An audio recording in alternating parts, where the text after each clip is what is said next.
La question du jour. Le film Vaincre ou mourir à l'affiche depuis mercredi dernier. Quel sens se donner à cette production culturelle qui est évidemment, comme on le sait, l'apanage du Puy du Fou, du parc à thème en Vendée, qui est une déclinaison en fait à l'écran du dernier Panache, l'un des spectacles du parc à thème. On en parle avec François Morinier, ancien directeur du journal L'Équipe et qui aussi est avec nous de temps en temps, régulièrement sur notre antenne, pour commenter des sujets d'actualité. Bonjour François. Bonjour Louis, bonjour aux auditeurs. Alors vous avez été séduit par Hugo Becker, Ah oui, qui Hugo incarne Becker, Charette. qui incarne François-Athanase Charette. Remarquable, c'est un film où on retrouve d'ailleurs pas mal de, pour ceux qui aiment les séries comme moi, de héros de série, puisque Hugo Becker s'est révélé dans Baron Noir, et il y a des gens qui ont été dans le Bureau des légendes, comme Cohen. Il y a des visages connus. Voilà, des visages connus, donc c'est sympa, c'est un film qui est émouvant. Comme vous le disiez tout à l'heure quand on en parlait, réalisé en à peine 3 semaines, avec un budget assez modeste. Donc quand on voit ça et qu'on a ces contraintes en tête, le résultat est quand même assez étonnant et touchant. Mais une histoire dure. Ah oui, c'est pas vraiment, une partie de plaisir. Ça nous rappelle, les pages de 93 de Victor Hugo, hein, on retrouve ces personnages, notamment, Simondin, le révolutionnaire inflexible, qui on dit a inspiré Staline. Donc c'est ce même écho qu'on retrouve dans cette violence, et cette confrontation frontale entre 2 France qui se haïssent profondément. Alors justement, est-ce qu'on fait remonter des haines françaises? Non, on rééclaire l'histoire, bien sûr sur cette page qui a été, passée souvent aux oubliettes, puisqu'il y a eu plus de 200 000 morts et notamment beaucoup de civils. Donc en Vendée, Et en Vendée, bien sûr, qui a massacrés par été les colonnes martyrisée infernales. par la terreur. Donc, non, on remet, on va dire, l'église au milieu du village et on rééclaire, comme je l'ai dit, une période sombre de l'histoire de France où la violence a pris le dessus sur toute possibilité de discussion et de compromis par idéologie. L'Église est assez peu présente dans ce film en fait. Oui, bien sûr. D'ailleurs, c'est une des. Elle aurait pu l'être davantage. Oui, Ouais. et je pense que la production du Puy du Fou a été spécialement attentive à ça pour pas, je dirais, provoquer inutilement. Pas faire de Ou- film confessionnel. Voilà. Euh, alors évidemment, ça suffit pas pour que les critiques enragés lui tombent dessus à bras raccourcis. Mais effectivement, c'est d'abord le non-respect de la liberté des Vendéens qui aspiraient à la tranquillité et qui se trouvent obligés de se mobiliser une nouvelle fois sur le front de l'Est, qui fait que c'est le ras-le-bol et que quelque part la révolte est lancée.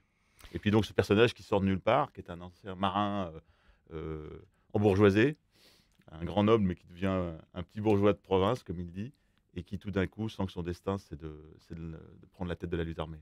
On va le chercher au fin fond de son Voilà. manoir. Voilà, il était parti pour faire de la chasse, et il se trouve à la tête de cette armée de briquet de broc, qui va devenir quand même pendant 3 ans un énorme caillou dans la chaussure de la terreur et de la révolution. Il y a une leçon pour nos élites, pour toutes les élites de toutes les périodes. Parce que là, c'est typiquement une révolte populaire. Bah, la leçon, c'est toujours le danger de l'iniquité et de l'injustice. Donc, quand on va trop loin et que on fait passer l'idéologie devant la réalité des choses, bah, il y a un moment, il y a un risque d'effusion, il y a un risque d'inflammation. Et c'est ce qui s'est passé à ce moment-là, après plusieurs années d'incompréhension. Et puis, bien sûr, quand même, le fait qu'on ait mis à mal la religion de cette population qui était très croyante. Une fibre royaliste qui n'est pas cachée, par contre, dans le film, où évidemment, ces gens-là étaient plutôt fidèles à l'Ancien Régime. Et donc, tout était prêt pour embraser la région, ce qui s'est passé. La contradiction du discours révolutionnaire, c'est en fait je vais vous combattre parce que vous êtes des ennemis de la liberté. C'est-à-dire c'est le paradoxe entre l'oppression et la liberté. J'opprime pour vous libérer. Ça, c'est un paradoxe qu'on Oui, c'est aura connu toute la Révolution. assez frappant. C'est-à-dire que j'opprime parce que vous n'êtes pas d'accord complètement avec ce que je représente. Vous êtes encore attaché en partie à ce que j'ai détruit. Donc, il faut que j'éradique toute forme d'opposition à ma pensée, que ce soit une pensée politique, une pensée religieuse. Et donc, voilà, je vais. Donc je mets fin à la liberté Voilà, je au vais nom vous de la dé- liberté. Voilà, la liberté supérieure de l'État justifie la destruction de la liberté individuelle ou religieuse de ces gens. Et donc, c'est ce système. Bon, encore une fois, aujourd'hui, c'est un peu polémique parce qu'évidemment, on se sert de l'épouvantail Puy du Fou pour expliquer que ce sont des vieux réactionnaires. Je renvoie de bons éditeurs à lire François Furet sur la Révolution française, qui n'était pas, je crois, un parangon de la droite réactionnaire, et qui expliquait parfaitement toute l'ambiguïté et les dérives incroyables de la Révolution.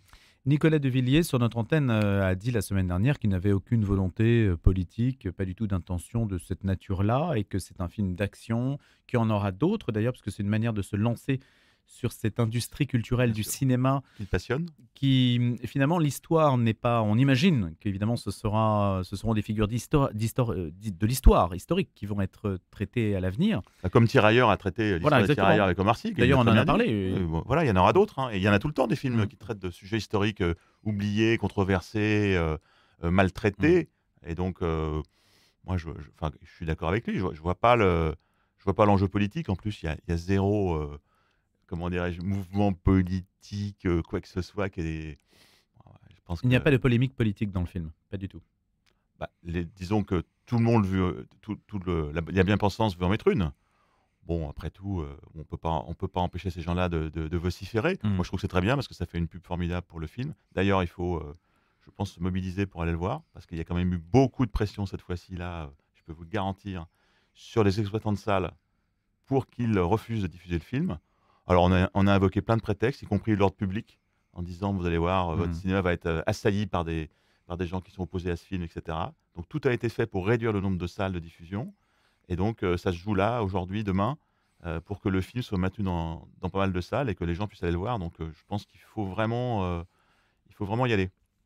Merci François Morinière, Merci Louis, à bientôt. invité de la question du jour, et évidemment à bientôt pour une prochaine question sur notre antenne le mardi ou le mercredi, ça dépend de votre emploi du temps et des sujets aussi. À bientôt François. À bientôt.